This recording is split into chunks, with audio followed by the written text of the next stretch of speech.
바울과 바나바는 비시디아 안디옥이라는 지역에 가서 낯선 이방 땅에서 말씀을 전하고 있습니다. 바울이 말씀을 전할 때 너무나 사람들이 처음 듣는 말씀이지만 마음속에 진한 감동이 와닿았어요. 그러면서 뭐라고 얘기하느냐? 그들이 헤어질 때에 바울과 바나바는 이렇게 권면합니다. 해찰하지 말고 딴 데 쳐다보지 말고 항상 하나님의 은혜 가운데 거하세요 라고 권면했습니다. 은혜 가운데 거하는 거예요. 여러분, 은혜 바깥에 거할 수 있어요. 은혜를 떠나서 살 수 있어요. 하나님의 은혜를. 그럼 하나님 은혜를 떠나서 사는 사람은 어떤 사람입니까? 내 식대로 사는 거예요. 마이웨이예요. 내 주관대로 사는 거예요. 그렇게 살다가 망한 사람이 누구라고 그랬어요? 롯이가 그랬어요. 롯이 무엇을 쫓아갔다고요? 물질을 쫓아갔어요. 재미를 쫓아갔어요. 쾌락을 쫓아갔어요. 편안함을 쫓아갔어요. 너무 좋은 거예요. 소돔과 고모라 가장 잘 사는 도시예요. 가장 번창한 도시예요. 그러나 영적인 분별력이 없어가지고 전 재산을 가지고 좀 더 잘 살기 위해서, 좀 더 편안하기 위해서 소돔과 고모라 성에 들어갔지만 그들이 나올 때는 쫄딱 망해가지고 알거지가 되어서 비참하게 나올 수밖에 없었다는 것에 대해서 말씀을 드렸습니다. 여러분, 이거 명심하셔야 돼요. 예수 믿는 사람들이 예수님 안에서 나는 항상 늘 하나님의 은혜 가운데 있구나. 이 은혜 의식이 있어야지 은혜를 떠나서 두려워하는 가운데, 무서워하는 가운데, 처음에 은혜를 떠나면 좀 약간 무서워요, 들어요. 내가 이렇게 하다가 벌 받는 거 아니야? 근데 계속 밀고 나가면요, 성령님께서 그 사람의 마음속에 떠나기 때문에 괜찮네. 주일 안 지켜도 괜찮네. 못된 짓 해도 괜찮네. 내 마음대로 살아도 괜찮네. 술 먹고 담배 피고 못된 짓 해도 괜찮네 하면서 마음에 편안함이 있어요. 자유함이 있어요. 어떤 분들은 그래요.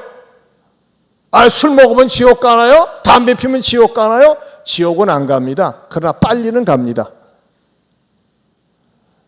왜 그리스도인들에게 술, 담배를 갖다가 먹지 말라고 하느냐? 몸에 해로우니까, 신앙생활에 유익하지 않으니까 가르치는 것 아니겠습니까? 그런데 우리가 은혜 바깥에 살면 처음엔 자유로운 것 같지만 그 자유함이 그 사람을 마침내 방종으로, 타락으로, 하나님의 택한 자라면 막판에 가서 모지게 매를 맞는 것으로 기다리고 있다니까요. 여러분, 매 맞고 돌아오면 좋겠어요? 항상 좋은 말로 할 때 돌아올 수 있기를 축원합니다. 그래서 저는 좋은 말을 자주 해요. 좋은 말. 자, 이렇게 사도 바울이 말씀을 마치고 돌아가는데 사람들이 뭐라고 얘기를 하는 줄 아십니까? 다음 주에도 또 이 말씀을 전해주세요 하면서 권면을 합니다. 그런데 다음 주에 사도 바울이 또 말씀을 전하려고 하는데 사람들이 어느 정도로 모였느냐? 44절에 보면 그 다음 안식일에는 온 시민이 거의 다 하나님을 듣고자 하여 모였다. 온 시민이 모였다고 그랬어요. 그러면서 무슨 일이 일어나냐? 그 반대하는 유대인 지도자들이 시기를 하기 시작합니다. 오늘 설교 제목이 뭡니까? 왜 시기하나? 왜 미워하나? 오늘 사도행전 강의 252번째가 되겠습니다. 왜 시기합니까? 왜 미워합니까? 그것은요, 하나님의 말씀의 역사 때문에 하는데, 오늘 전하고자 하는 첫 번째 말씀은 하나님의 말씀을 듣고자 할 때 역사가 일어난다는 것입니다. 하나님의 말씀을 듣고자 할 때. 여러분, 이 시간에 여러분들은 어떤 분들은 그래요. 목사님한테 가면요, 일주일에 한 번 가면 좋은 말씀 듣고 또 내 마음도 시원하고 좋은 교양 강좌 듣는 것 같아요. 이렇게 교양 강좌 들어오는 것처럼 생각하는 분들이 있어요. 그러나 성경적인 의미는 옳지 않습니다. 좋은 말 들어온 게 아니에요. 물론 좋은 말도 하죠. 나쁜 말 안 하죠. 그런데 하나님의 말씀을 들어오는 것입니다. 여러분, 좋은 말, 좋은 얘기들은요, 우리는 스마트폰에 수없이 많이 막 쏟아집니다. 쏟아져. 그야말로 폭우처럼 쏟아집니다. 건강에 대한 정보, 돈 버는 정보, 여행 정보, 쇼핑 정보, 맛집 정보. 사람들이 막 쉬지 않고 스마트폰을 봐요. 막 빨리 봅니다. 그러나 이런 정보들은요, 순간적이고 찰나적입니다. 오래가지 못합니다. 거의 휘발성이 있습니다. 어떤 분들은 성경도 스마트폰으로 보는 분이 있어요. 예배 시간에 성경도 스마트폰으로 봐요. 저는 찬송하고 싶지 않습니다. 그거는요, 마음의 깊이와 닿지 않습니다. 하나님의 말씀을 가지고 읽고 동그라미도 치고 줄도 치고 그래야지 마음에 남지, 스마트폰을 보면요 그냥 넘기는 순간 그게 휘발성이 있어가지고 사라진다니까요. 하나님의 말씀을 들을 때 어떤 일이 일어나느냐? 이상해요. 하나님의 말씀을 들을 때는요, 나의 사생활에 대해서, 내가 안고 있는 문제에 대해서, 고민에 대해서 목사에게 정보를 주거나 가르쳐 준 적이 없는데, 저는 여러분의 사적인 생활을 알 수가 없죠. 그런데도 어떤 분이 이렇게 말하는 분 말해요. 목사님 어떻게 내 현재 상황을, 내 마음을 어떻게 아시고서 말씀하시는지 모르겠다. 그렇게 말하는 분들이 종종 있어요. 왜 그런 것이죠? 하나님의 말씀의 능력 때문에 그렇습니다. 하나님의 말씀은 어떻다고 말씀하느냐? 히브리서 4장 12절에서 13절입니다. 같이 읽어보겠습니다. 같이 봅니다. 하나님의 말씀은 살아있고 활력이 있어 좌우의 날선 어떤 검보다도 예리하여 혼과 영과 및 관절과 골수를 찔러 쪼개기까지 하며 또 마음의 생각과 뜻을 판단하나니 지으신 것이 하나도 그 앞에 나타나지 않음이 없고 우리의 결산을 받으실 이의 눈앞에 만물이 벌거벗은 것 같이 드러나느니라. 네, 하나님의 말씀은 살아있다는 것입니다. 그리고 활력이 있다는 것입니다. 말씀이 살아서 내 영혼을 후집기도 하고 내 아픈 부분, 골문 부분을 갖다가 파내기도 하고 치료하기도 하고 싸맬 수 있다고 하는 것입니다. 여러분, 우리 기독교인들이 신앙생활하면서 늘 누릴 수 있는 가장 좋은 축복이 뭘까요? 쉽게 접할 수 있는 축복이 뭘까요?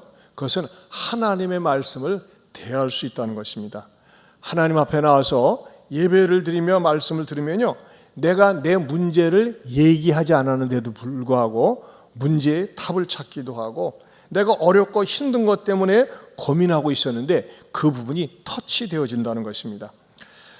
지난주에 있었던 일입니다. 지난주 3부 예배를 마치고 목양실에 올라갔는데 어떤 자매가 저한테 카톡을 보내왔어요.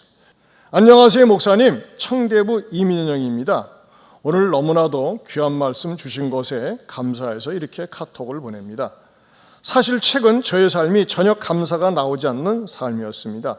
말씀을 들으면서도 기도를 하면서도 늘 염려하고 원망하기 일쑤였고, 어제는 정말 그 끝을 달려갔던 것 같습니다. 너무 지치고 힘든 상황 속에서 감사라고는 전혀 찾아볼 수 없는 저의 모습이었습니다. 그러다가 오늘 일부 예배 때 목사님의 말씀을 듣게 되었고, 제가 감사가 아닌 염려와 원망으로 깨어있는 사람임을 깨달았습니다. 목사님께서 저를 위해 이 말씀을 준비하신 게 아닐까 하는 생각이 들 정도로 얼굴을 들 수 없을 만큼 부끄러웠습니다. 모든 염려와 원망을 끌어다 기도할 때 결국에는 그것이 감사로 귀결될 수 있다는 목사님의 말씀을 통해 지금 제 마음에 가득한 문제의 답을 찾은 것 같았습니다. 모든 문제를 하나님께 맡길 때 평강을 주시는 하나님을 온전히 신뢰할 수 있게 되었고, 정말 진심으로 감사를 고백할 수 있게 되었습니다. 제 앞에 놓인 상황 앞에 저를 힘들게 하는 사람에 대해 감사를 고백할 때 하나님께서 주실 평강이 기대되기 시작했습니다. 오늘 3부 예배 때 악기를 섬기게 되어 말씀을 2번이나 듣게 되었는데, 3부 말씀을 들으러 오는 길이 너무나도 기대되었고 2번 들으니 2배 아니 그 이상의 은혜가 가득했습니다. 목사님의 치유 기도를 통해 마음의 상처를 만지시는 하나님을 발견할 수 있었고, 어느새 제 마음에는 감사가 가득 찼습니다. 너무나도 귀한 말씀을 주셔서 정말 감사합니다. 오늘 말씀을 늘 마음에 새기며 기쁨과 감사가 가득한 삶을 살아가겠습니다. 감사합니다. 그랬습니다. 할렐루야. 여러분, 이건 또 예입니다. 어떤 예예요? 오늘 말씀을 들었는데 목사님 이런 부분에 있어서 참 새로운 깨달음이 되었고 참 은혜 받았습니다 라고 저한테 예배 마친 다음에 문자를 딱 보내주면요, 그거 얼마나 전 또 반갑고 또 설교 시간을 이렇게 활용할 수가 있고 또 제 설교 좋은 재료도 되는 거 아니겠습니까? 여러분들 계속해서 이런 역사가 일주일에 한 번씩은 있었으면 좋겠습니다. 반응 없는 것 봐. 할 수 없지 뭐. 여러분, 우리가 하나님 앞에 예배를 드리면서 말씀을 듣고 깨달을 때 성령님께서 우리를 터치해 주세요. 어루만져 주세요. 그리고 세상에서 얻을 수 없고 맛볼 수 없는 평안을 주시고 응답을 주신다는 것입니다. 그런 은혜가 말씀을 들을 때마다 예배 속에 있기를 주님의 이름으로 축원합니다. 그런데 이와는 반대로 말이죠. 몹쓸 사람들이 생긴다고 하는 것입니다. 그 몹쓸 사람들은 뭐냐? 한쪽에서는요, 지난주 들었던 말씀이 너무 좋으니까 또 한번 들려주세요 하면서 말이죠. 온 신의 사람들이 모였습니다. 이 사람들은요, 뭐 광고를 하거나 현수막을 붙이거나 홍보를 한 것이 아닙니다. 입소문으로 한번 와봐요 하면서 말이죠. 그래서 온 거예요. 우리 교회 어느 집사님도 오늘 저기 부모님을 갖다가 새롭게 모시고 온 분들도 있어요. 정말 잘하신 겁니다. 이렇게 와서 사람들이 좋아서 모인 거니까 그것을 보면 같이 기뻐하고 즐거워해야 되는데 어떤 일이 일어납니까? 45절을 다시 보면요, 유대인들이 그 무리를 보고 뭐하여? 시기가 가득하여 그랬어요. 거기다 밑줄을 주세요. 시기가 가득하다 그랬어요. 그리고 바울이 말한 것을 반박하고 비방했다고 하는 것입니다. 왜 시기가 가득한 것입니까? 여러분, 시기를 하려면 말이죠, 그 시기가 내용이 무엇인지, 내가 시기하려고 하는 내용이 무엇인지 철저하게 조사하고 검증한 다음에 해야 되는데 왜 하는 것입니까? 이 말씀을 듣고자 하는 사람들이 왜 이렇게 많이 모였냐 이거예요. 그런데 여러분, 이렇게 반박하고 시기하는 사람들이 누굽니까? 남도 아닌 유대인 동족 지도자들이었다고 하는 것입니다. 그렇다면 바울과 바나바가 이국 땅에 와서 흩어져 있는 자기 민족 백성들을 향해 놓고 자기 조국에 대해서 비방하고 원망하고 그런 것입니까? 아니에요. 그러지 않았습니다. 만약에 자기 동족에 대해서 비방하고 원났다면 저놈들이 말이지 왜 우리 민족에 대해서 남의 나라가 가지고서도 비방하고 그래요? 하면서 공격할 수도 있는데 그것이 아니었습니다. 이 사도 바울은 그곳에서 여전히 예수는 그리스도고 하나님이란 사실을 증거하는 것 때문에 그들은 집단적으로 시기하고 비방한 것입니다. 그런데 이 일은 처음 있었던 일이 아닙니다. 이전에 초대교회가 시작되면서 그 유대인들에게 복음을 전하는 유대 땅 이스라엘 땅에서도 그 예루살렘에서도 있었다고 하는 것입니다. 초대교회가 시작되면서 많은 표적과 기적이 일어났습니다. 많은 불치병자들이 고침을 받고 3,000명, 5,000명들이 막 회심을 하고 막 교회가 부흥하고 난리가 났었어요. 근데 그런 모습을 보고 야, 대단하다. 저 열기가 대단하다. 아니, 세상에 교회 안 다니다가 교회 다닌 저 사람이 변화를 받고 새로워졌네. 저렇게 인색하던 사람이 넓은 마음의 사람이 되었네. 저렇게 성질이 악한 사람이 착한 사람이 되었네. 이런 사람들이 말이죠, 막 변화가 일어나는 것을 보고 좋아하고 기뻐해야 될 줄 알았는데 그걸 보고 어떻게 했는지 아세요? 이 사도행전 5장 17절에서 18절에 이렇게 말씀하고 있습니다. 같이 보겠습니다. 대제사장과 그와 함께 있는 사람 즉 사두개인의 당파가 다 마음에 시기가 가득하여 일어나서 사도들을 잡아다가 옥에 가두었더니. 자, 이 초창기에도요, 마음에 시기가 가득했다는 것입니다. 마음에 시기가 가득했다. 그렇다면요, 무엇에 대한 시기심입니까? 예수님에 대한 시기심이에요. 그러면 시기심의 내용은 뭘까요? 시기심의 내용은 바로 이것이었습니다. 사도행전 13장 38절에서 39절입니다. 이것 때문에 시기라는 겁니다. 같이 봅니다. 그러므로 형제들아, 너희가 알 것은 이 예수를 힘입어 죄사함을 너에게 전하는 이것이며 또 모세의 율법으로 너희가 의롭다 하심을 얻지 못하던 모든 일에도 이 예수를 힘입어 믿는 자마다 의롭다 하심을 얻는 이것이라. 많은 사람들이 예수를 미워하고 예수에 대해서 시기심을 갖고 또 그 예수를 믿는 사람들에 대해서 미워하고 시기심을 갖는 것은 나름대로 논리가 있습니다. 뭐 때문에 그러느냐? 그 사람들의 논리는 왜 예수를 믿어야지만이 죄사함을 받느냐 이거예요. 그래, 맞아, 내가 인생을 살면서 많은 죄를 졌어. 그럼 내 죄사가 탕감받기 위해서는 내가 뭔가 고행을 하고 뭔가 선행을 하고 뭔가 도를 닦고 그래야지만이 내가 좀 죄사함을 받을 수 있다고 하면은 좀 뭔가 보상 심리로 그럴듯한데 그게 아니라 그것은 무효야. 네가 지금까지 선행 쌓은 거 무효야. 예수를 믿어야 돼. 네가 죄인임을 인정하고 예수를 믿어야 돼. 그래야지만이 죄사함을 받을 수 있다는 것입니다. 어저께도 이유석 장로님 그 아들 44살밖에 되지 않은 아들이 장가를 가는 그 자리에 제가 이제 예식장에 딱 가서 했더니 예식장이 죄송합니다. 저는 이렇게 3부 때는 1, 2부 때 없었던 내용이 나오는 이유는 이 마음에 여유가 있어가지고 플러스 알파의 영감이 있는 것 같아요. 예식장에 보니까 예식장이 굉장히 좋아요. 그래서 제가 이제 저를 이렇게 안내하는 그 자매한테 물어봤더니 거기는 예식장을 주일날은 새로운 교회라고 한옥 목사님이 온누리교회 부목사님으로 있다가 나왔는데 그 목사님이 예배드리는 예배 처소래요. 그러다 보니까 분위기가 참 좋더라고요. 그래서 그 안내하는 자매하고 이제 웨딩을 위해서 안내하는 자매 있잖아요. 그래서 다가 얘기가 터져가지고 내가 가만히 있을 수 있습니까? 본색이 드러나야지. 그래요? 이게 예배당이에요? 근데 자매는 교회를 다닙니까? 글쎄요. 제가 바빠가지고 그냥 왜 이렇게 바빠요? 전에 다닌 적은 있는데 그냥 저도 투잡을 뛰고 있습니다. 일주일 동안에는 영어 학원을 운영하고 대단하다. 토요일은 이거 하고 그런데 저는 그냥 들락날락해요. 자매, 예수님 왜 믿어야 됩니까? 자기는 마음이 닿지 않는데 왜 안 닿을까요? 자매가 죄인임을 인정하지 않기 때문에 그래요. 하나님, 나는 나 스스로 구원할 수도 없고 구원받을 수도 없는 연약한 죄인입니다. 죄인이라는 사실을 인정하고 하나님 앞에 나가면요, 하나님께서 죄를 용납하고 받아주십니다.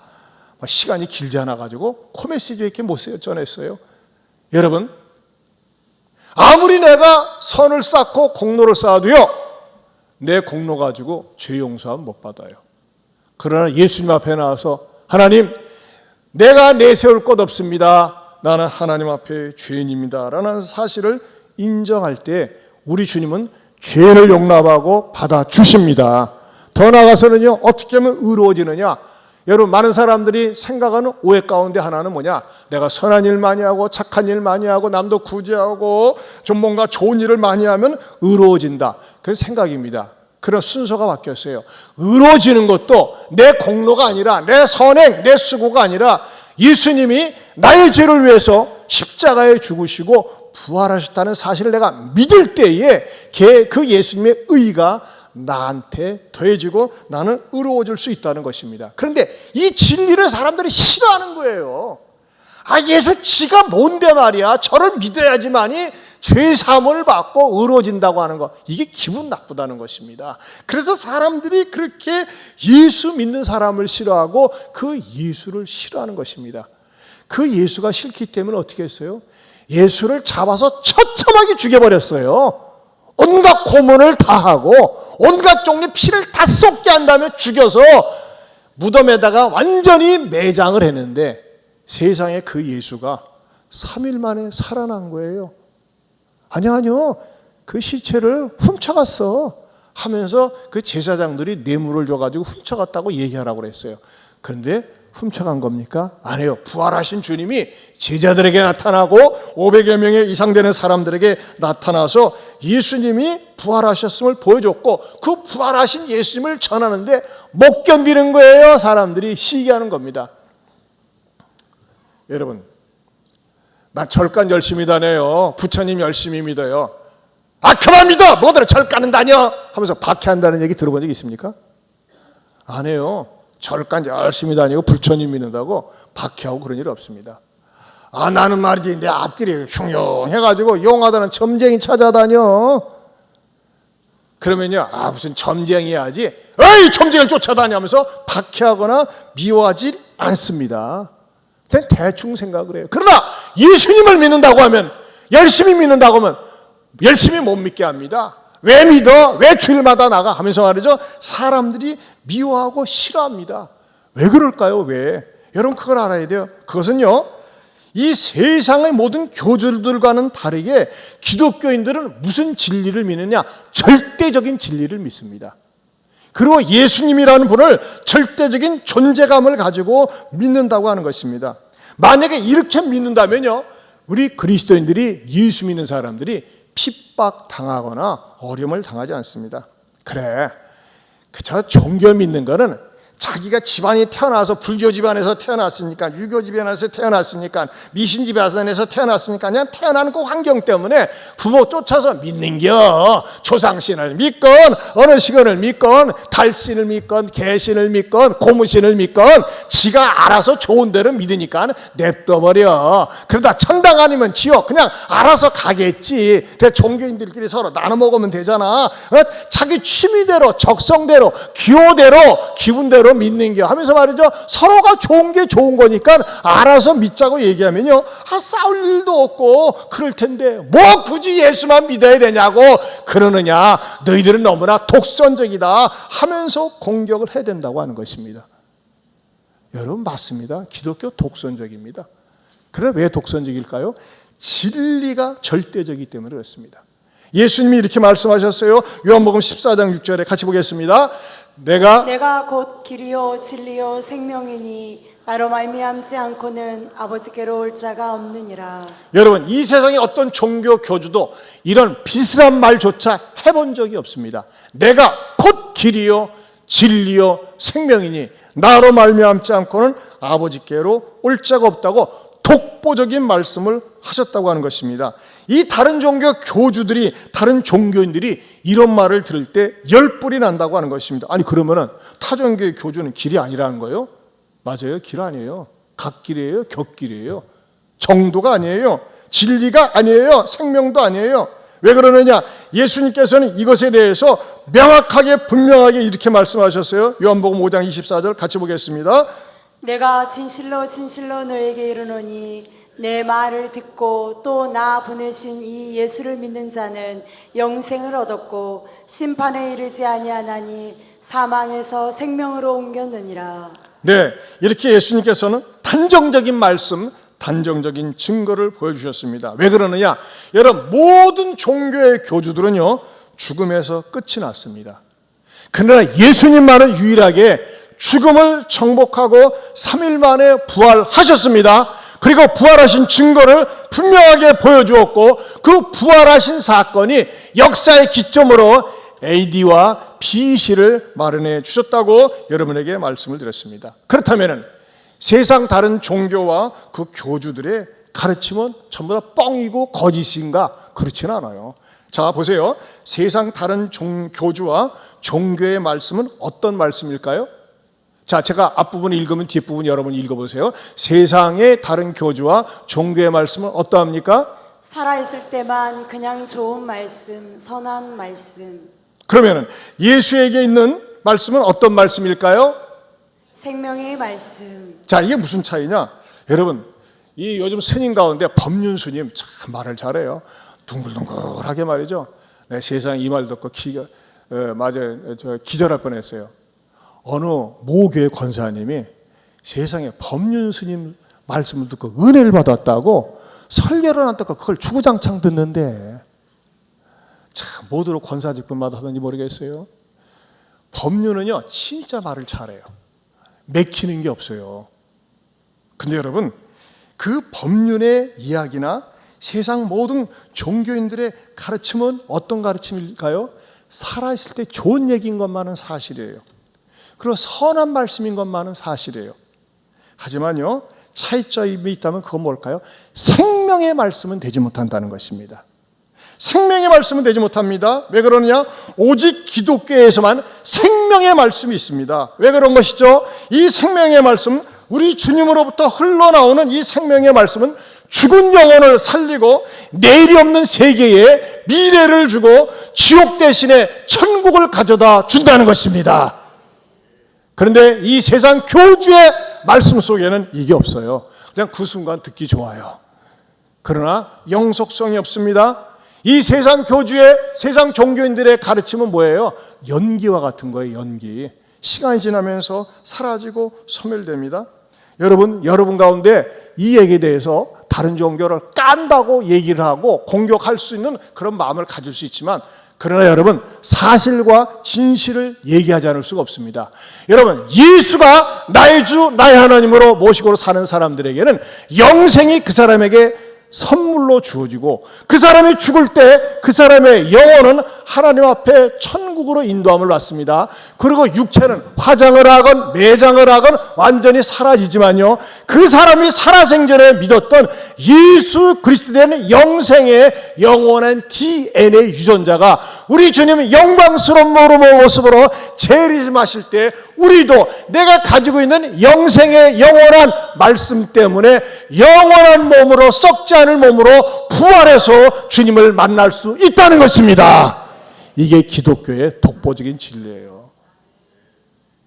여러분, 이런 말씀은요, 부처님이나 공자님이나 마음에시요 베낄 수가 없어요. 흉내낼 수가 없어요. 아니, 거짓말이라도 이렇게 말할 수가 없다니까요. 왜? 그 자체가 사실이 존재하지 않기 때문에 그렇습니다. 그러나 예수 그리스도의 말씀은 어떤 말씀입니까? 살리는 말씀, 생명의 말씀, 영혼을 주는 말씀인 줄로 믿습니다. 이런 것 때문에 사람들이 열불을 내는 거예요. 왜 니네들만 절대적이라고 그러고 독보적이라고 그러냐? 사실이니까, 진실이니까. 자, 이렇게 이런 것에 대해서 사람들이 시기하고 시기가 가득해서 박해할 때 우리들은 어떻게 대응해야 될까요? 세 번째는 시기가 아니라 열정으로 대해야 된다는 것입니다. Not jealous, but jealous입니다. 여러분, 여기서 이 시기라는 헬라어는 젤로스라는 말이에요. 젤로스. 근데요, 이 젤로스에서 젤로스가 나왔어요. 근데 참 재밌는 것은 헬라어의 시기라는 말 속에 젤러스도 담겨져 있고 젤러스도 담겨져 있어요. 젤러스는 뭡니까? 시기예요. 젤러스는 뭡니까? 제가 이게 아메리칸 발음이 아니라 젤러스. 잘 표현이 안 돼요. 대충 알아들으면 돼요. 근데요, 젤러스가 아니라 젤러스로, 시기가 아니라 열정으로 우리가 대해야 한다는 것을 가르쳐 줍니다. 자, 유대인들은, 지도자들은 말이죠, 이 사도 바울이 이렇게 복음을 전하는 것에 대해서 어떻게 나중에 대응을 하느냐? 50절 말씀을 다시 보겠습니다. 50절 말씀을 하는 분 같이 읽어봅니다. 같이 봅니다. 이에 유대인들이 경건한 기브인들과 그 신의 유력자들을 선동하여 바울과 바나바를 박해하게 하여 그 지역에서 쫓아내니. 네, 나중에는요, 유력자들을 선동해서 쫓아낼 정도였습니다. 하지만 이들은 주눅들지 않았었습니다. 어떻게 열정으로 대합니까? 46절을 보겠습니다. 46절 같이 봅니다. 바울과 바나바가 담대히 말하여 이르되 하나님의 말씀을 마땅히 먼저 너희에게 전할 것이니. 예, 거기 보겠습니다. 바울과 바나바는요, 시기가 가득해서 이들을 쫓아내고 공격할 때 어떻게 했어요? 아유, 그만두자. 주눅드는 게 아니라 뭐 했어요? 담대히 말했다고 그랬어요. 담대히 맞섰다는 것입니다. 여러분, 이 담대히 속에 뭐가 담겨져 있어요? 열정이 담겨져 있는 거예요. 우리가 가만히 보면요, 여러분들을 보면 딱 표정 속에 나타나요. 얼굴 속에. 어떻게 나타나냐? 말씀을 대하는 태도. 네 부류 가운데 한 사람입니다. 여러분 딱 스스로 점검을 해보세요. 네 부류 가운데 한 사람이에요. 어떤 사람이냐? 말씀을 받아들이는 사람이 있어요. 아, 그래요. 아멘, 동의합니다. 두 번째는요, 말씀을 거부하는 사람이 있어요. 어떤 사람, 세 번째는요, 말씀에 대해서 무심한 사람이 있어요. 자꾸 해차례 딴짓거리 해요. 무심하기 때문에. 그리고 네 번째는 어떤 사람이 있을까요? 아, 이 좋은 말씀을 나 혼자 들어서는 안 되겠다면서 마음에 품고 말씀을 전하는 사람들이 있어요. 그럼 말씀을 받아들이는 사람들에게는 무엇이 올까요? 구원이 다가오는 거예요. 말씀에 무시하거나 거부하는 사람들에게는 심판이 기다리고 있어요. 그리고 말씀을 전하는 사람들에게는 상급이 있다고 하는 것입니다. 사랑하는 성도 여러분, 우리는요, 제대로 된 신앙생활을 하기 위해서는 어떻게 될까요? 하나님의 말씀에 대해서 부끄러워하거나 두려워하거나 무서워하지 말고 당당하게 이 말씀을 전할 수 있고 외칠 수 있고, 오히려 내가 믿지 않는 사회 속에 나가서 내가 그리스도인임을 커밍아웃, 드러내고 보일 수 있기를 축원합니다. 여러분, 내가 예수님 믿는 것에 대해서 믿지 않는 사람들 속에 가가지고 창피해서 말도 못하고 수그리고 있다면 어떻게 될까요? 우리 주님이 이렇게 말씀하셨어요. 누가복음 9장 26절에 같이 보겠습니다. 같이 봅니다. 누구든지 나와 내 말을 부끄러워하면 인자도 자기와 아버지와 거룩한 천사들의 영광으로 올 때 그 사람을 부끄러워하리라. 누구든지 나와 내 말을 부끄러워하면 인자도 자기와 아버지와 거룩한 천사들의 영광으로 올 때 그 사람을 부끄러워하리라 그랬어요. 여러분 요즘 생각 밖으로 히든 크리스찬 숨어서 교회 다니는 사람들이 많이 있어요. 제가 눈이 익숙해가지고 어떻게 오셨습니까? 네, 저희 다니는 교회가 있습니다. 그러세요? 그러면요 때가 되면 그쪽으로 가세요. 그렇게 하는데 어떤 분은요 자기가 어디 소속되는지 얘기하기를 꺼리는 사람이 있어요. 창피하게 생각을 해요. 진짜 그리스도인이 아니에요. 여러분 소속이 분명해야지. 어중이 떠중이 눈치 봐가면서 말이죠. 설교나 들으러 다니고 설교 쇼핑하러 다니려고 하고 절 등록 안 하는 건 뭐예요? 부담 갖지 않겠다는 거예요. 나 자유 얻었네, 너 자유 얻었네 이렇게 살겠다는 거예요. 여러분 그런 신앙생활 절대 복을 못 받고 살아계신 하나님이 내 삶 속에 어떻게 역사하는지 맛을 볼 수가 없어요. 네가 나에 대해서 부담스럽냐? 나도 네가 부담스럽대가. 네가 나에 대해서 쪽팔리냐? 야 이놈아 나도 네가 쪽팔린다. 하나님은 인격적이세요. 인격적. 어디 가든지 내가 그리스도인임을 당당히 드러낼 때요 하나님이 귀하게 보시는 거예요. 어저께도 말이죠 결혼식 마치고 와가지고 굉장히 피곤하더라고. 비가 잔뜩 오고. 그래서 비가 이제나 저제나 멈추는가 딱 본 다음에 비가 멈춘 다음에 여기 부천 중학교 가서 맨발 어싱을 했어요. 맨발 어싱을 했는데 어떤 여인이 혼자 있는 거예요. 여인이. 그래서 참 목사하고 여인이 맨발로 같이 어디에 거닌다라고 하는 것이 누구의 기회라도 들어가면 불편하잖아요. 또 제 아내는 피곤해가지고 있다고 그래가지고 어쨌든 제가 맨발 어싱을 딱 갔는데 딱 보니까요 저보다 나이가 많아 보이세요. 혹시 오셨는지 모르겠는데 나이가 많아 보이셔요. 그래서 안심이 푹 되더라고. 젊은 여인이면 제가 빨리 가려고 그랬는데 푹 돼서 이렇게 이제 어싱을 하고 쭉 돌아다니는데 어떻게 이러겠어요? 어떻게 이렇게 좋은 어싱을 하시고 오셨습니까? 하면서 말이죠. 저는 예한께 목사입니다 하면서 일단 나를 털어놨어요. 예한께 목사라고 하고 막 소개를 하고 했더니 이분이 마음의 문을 열고 이분도 어싱에 대해서 굉장히 알고 있고 알고 보니까는 굉장히 잘 사는 분이에요. 어느 정도냐? 아들이 말이죠. 압구정에서 성형외과 의사하고 말이죠. 자기 주변의 사람들이 얘기하는데 제 주변의 사람들은요 보통 돈이 조대 있는 것. 조대라뇨? 조 단위로 가지고 있대요. 그리고 집안이 굉장히 대단하세요. 그러세요. 예수님 믿으세요. 우리 예한교회 나와보세요. 예수님 믿으면 얼마나 행복한지 모릅니다. 했더니 예한교회 예 친구들도 있고요. 전에 교회 다니다가 지금 천주교에 다니고 있는데 말씀하셔서 제가 그래요. 제가 복음을 일단 간단하게 전하고 다시 신앙생활로 좋은 말로 할 때 복귀할 것을 제가 권면을 했습니다. 여러분 저는요 어디 가서든지 말이죠 내가 하나님의 자녀라고 하는 거, 내가 예수 믿는다고 하는 거, 목사라는 거 부끄럽지가 않아요. 내가 예수님을 믿으면서 구원받은 것이 얼마나 감사한지 몰라요. 여러분 어떠세요? 여러분들이 하나님 믿는 것이 어디 가서 쑥스럽고 창피합니까? 하나님도 그렇게 생각한다니까요. 여러분 내가 받은 구원이 얻은 영생이 얼마나 소중한데 이것을 부끄러워합니까? 참 이 사진을 보고요 저는요 공포스러울 정도로 감동을 받았어요. 그 무슬림 사회 속에서 말이죠 많은 사람들이 엎드려가지고 똥구멍을 하늘에 대고 알라요 알란가 모를란가 알란가 모를란가 하면서 말이죠 막 기도하고 있는데 이 사람은 딱 서가지고 성경책을 끄집어내서 성경을 기도하는 거예요. 이 사진 한번 보세요. 다들 엎드려가지고 저러고 있는데 다 이러고 있어요. CNN 기자가 가서 봤어요. 여보시오 당신 이름 뭡니까? 네 아보드입니다. 아니 무섭지 않습니까? 겁나지 않습니까? 보세요. 주변에 다 저렇게 엎드려 있잖아요. 당신 칼 맞을 수도 있고 총 맞을 수도 있는데 혼자 왜 이럽니까? 저는 어려서부터 하나님을 믿어왔습니다. 조금도 두렵지 않습니다. 무섭지 않습니다.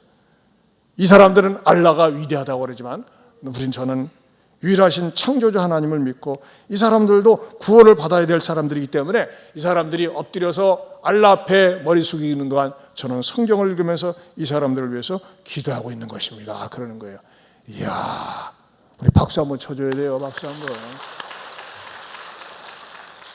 얼마나 많은 사람들이 자기가 불이익을 당할까봐, 매맞을까봐, 죽임을 당할까봐 그냥 다 수그리고 속으로 믿죠 속으로. 그런데 이 사람은 딱 서가지고 자기 자신을 나는 그리스도인입니다. 나는 하나님의 자녀입니다. 당당하게 오죽하면 CNN에서 가지고 인터뷰까지 했겠어요. 사랑하는 성도 여러분, 숨어서 비겁하게 창피하게 신앙생활하지 말고 나는 하나님의 자녀입니다. 내가 이제 제대로 믿어보겠습니다. 열심히 믿어보겠습니다. 그렇게 나 자신의 선을 하고 믿을 때 하나님도 여러분을 반드시 보장해 주시고 책임져 주시리라 믿습니다. 네 번째로 시기를 받는다면 보통 사람이 아니라는 것입니다.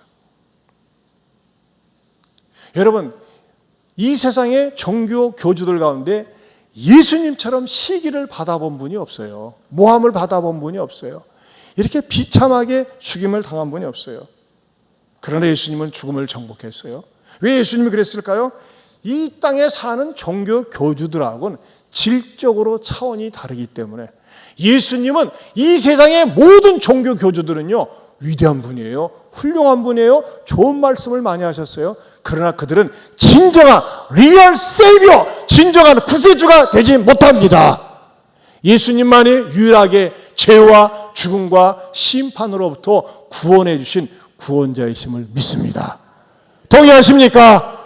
따라서 합시다. 이 세상의 교주들은 훌륭한 분이지만 구세주는 되지 못합니다. 이것을 여러분이 입술로 신하고 고백하고 얘기할 수 있기를 주님의 이름으로 축원합니다. 여러분, 성경에도 보면요, 다니엘은요 제상들 가운데서 가장 탁월했기 때문에 시기를 받았어요. 요셉도 11명의 형제들 가운데서 가장 탁월하기 때문에 시기를 받았어요. 다윗도 말이죠, 나이 어린 소년이 용장이었기 때문에 미움을 받았어요. 저는 여기에 덧붙여서 여러분들에게 이 말씀을 드리고 싶어요. 나는 열심히 사는데, 성실히 사는데, 정직하게 사는데 괜히 나의 뒤에서 뒷담화치고 모함을 하고 시기합니까? 그건요, 여러분들이 보통 사람이 아니라는 겁니다. 하나님이 여러분을 쓰시기 위해서 나는 성실하게 진실되게 열심히 사는 것밖에 없는데 예수 믿는다고 나에게 말이지 뒤에서 나를 괴롭히기 힘들게 합니까? 그렇다면 여러분 미리 선불을 감사하세요. 하나님, 내 남편이 나를 핍박합니다. 나는 사랑하며 열심히 가정의 화목을 위해서 살고 싶은데, 믿음으로 살고 싶은데 내 남편이 또는 아내가 나를 힘들게 합니다. 어렵게 합니다. 자녀들이 나를 괴롭힙니다. 부모가 나를 힘들게 합니다. 여러분, 그럴 때 여러분들이 주눅 들거나 쪼그라들지 말고 더욱더 강하고 담대하게 그리스도에 대한 열정을 가지고 기도하면서 여러분의 시기를 맞서고 이기고 극복할 수 있기를 주님의 이름으로 축원합니다. 축원합니다. 하나님 아버지 감사합니다. 예수를 진짜 믿는 사람들은 시기를 당합니다. 그러나 그런 것 때문에 주눅들지 말게 하시고 오히려 열정을 가지고 극복하면서 하나님 앞에 쓰임받는 하나님의 자녀들, 하나님의 사람들 되게 하여 주시옵소서. 예수님 이름으로 기도하옵나이다. 아멘. 우리 주신 말씀 생각하면서 336장 같이 부르겠습니다.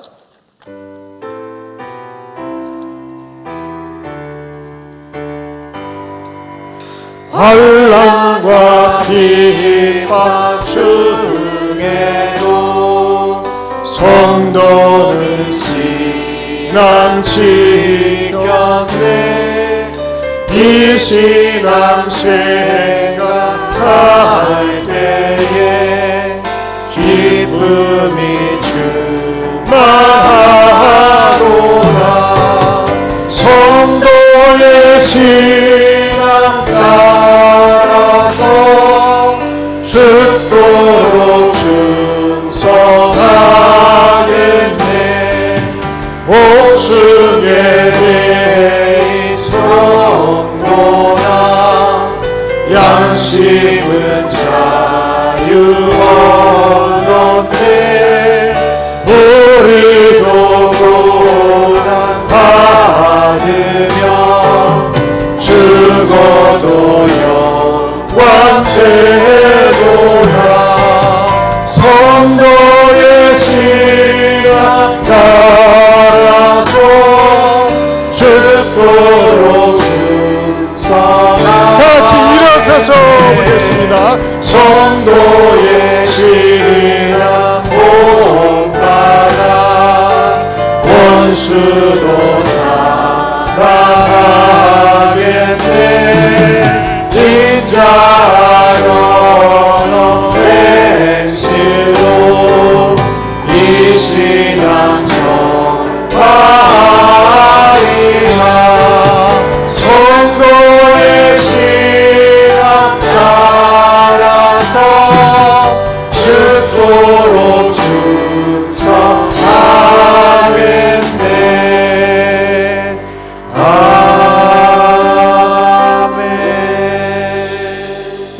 주신 말씀 붙들고 기도하세요.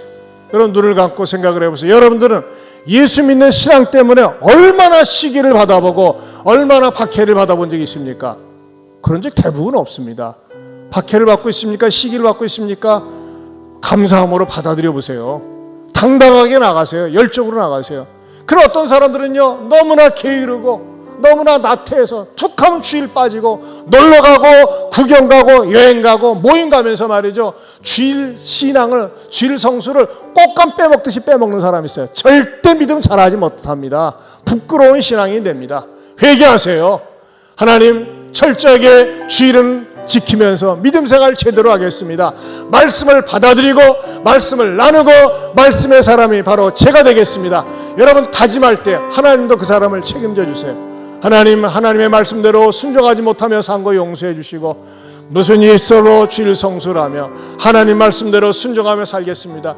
여러분 가운데 박해당하는 분들이 있어요. 위에서 기도해 주세요. 여러분들이 정직하게 살고 성실하게 살고 믿음으로 사는데 여러분을 괴롭히는 사람이 있습니까? 그 사람을 위해서 기도하세요. 주눅들지 마세요. 당당하게 맞서세요. 하나님께서 책임져 주십니다. 우리 주여 한번 부르고 통성으로 기도하겠습니다. 주여! 하나님 아버지 감사합니다. 아버지와 말씀을 주님 감사합니다. 승리하게 하시고 이기게 하시고 극복하게 하시옵소서. 하나님 아버지 우리를 시험하는 귀한 사랑 아버지 하나님 우리가 될 수 있도록 주여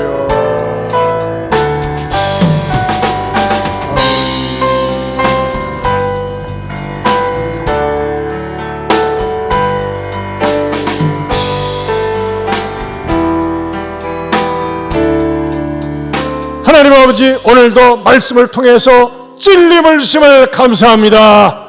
게으른 신앙, 나태한 신앙, 핑계대는 신앙, 편안하게 지내려는 신앙, 나를 감추고 조용히 다니려고 하는 거 올바른 신앙 아닙니다.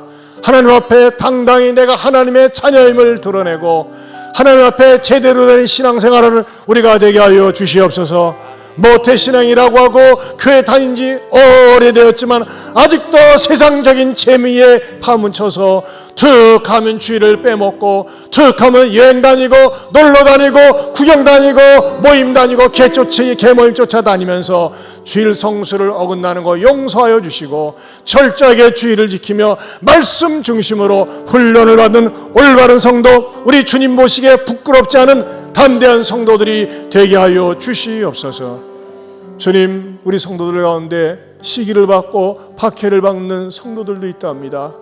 믿음으로 정직하고 성실하게 열심히 가정을 세우려고 하는데 남편이나 아내나 자녀나 부모로부터 박해를 당하고 어려움을 겪는 성도들도 있는데 하나님 지켜주시고 이럴 때일수록 더욱더 당대하게 기도로 맞서면서 겸손하게 맞서면서 승리하게 하여 주시옵소서. 이제는 우리 주 예수 그리스도의 은혜와 하나님 아버지의 변함이 없는 사랑과 성령님의 감화감동 교통하심의 은혜가 주신 말씀을 붙들고 승리하며 살게 하노라고 다짐하는 모든 성도들 위해 영원토록 함께 있을지어다. 아멘.